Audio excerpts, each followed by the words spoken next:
get it even, so you might want to pause and kind of look at it and see where it is. It's tough to cut right down the middle of a loaf of bread. I have no idea why it's so difficult. It just really is. And I've cut myself before, so be careful.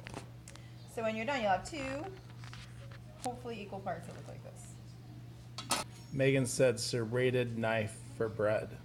If you can, yeah, if you can, you should. So I got lots of butter because I wasn't sure how much butter we would need. But you're just gonna Salted or unsalted? salted, just because you don't.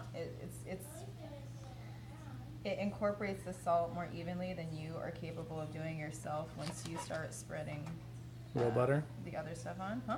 Real butter? Definitely real butter. Not olive oil. Well, I'm gonna put olive oil on top when I'm done with this. While you spread the butter, you want to talk about cheese at all? We can talk about cheese. So I was just, James and I were talking about cheese because And I'll add to the recipe, but just wanted to. there's lots of different kinds of cheeses. So I almost always buy whole milk cheese just because flavor-wise it's better. And consistency-wise it's better. So like the mozzarella that we use is whole milk, and the ricotta that I bought was whole milk also. And you're gonna, sometimes when you have part skim anything, there's like an additional amount of water. So you just, the finished product is potentially going to be a little bit watery, and that would suck. So don't buy part skim if you can avoid it. If that's all you have, then that's all you have. And We're talking about ricotta. ricotta and mozzarella. Buy whole milk mozzarella and whole milk ricotta. Yeah, for sure. So you want to have like a pretty good layer of butter.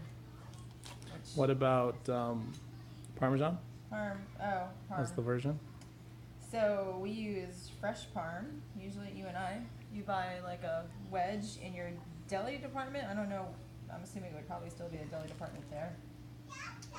Buy a better quality parm if you can. Flavor-wise, it's going to make a difference. They're normally called like Parmigiano Reggiano. Yeah, Parmigiano Reggiano. And you use a metal thing like this called a what? That is called a zester. This is called a microplane.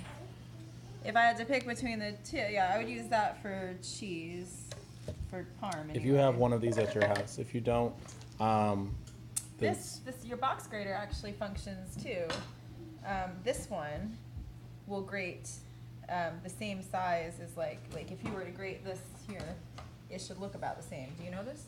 Sorry. I don't think I've tried it. Okay, so it grates about.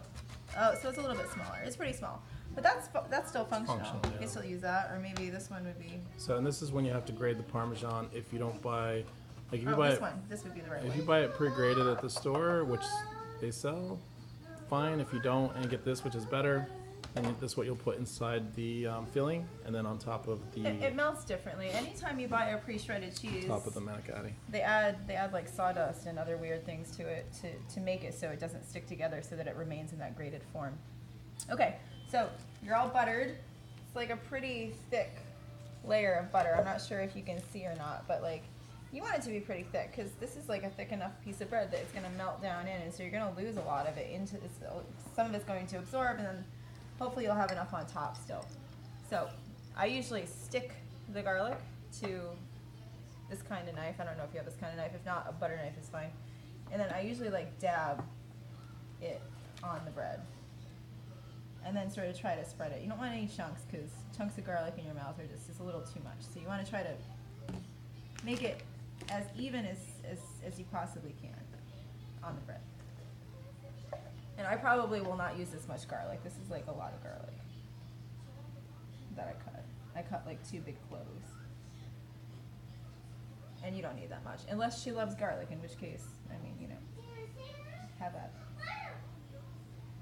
Probably pause for a minute.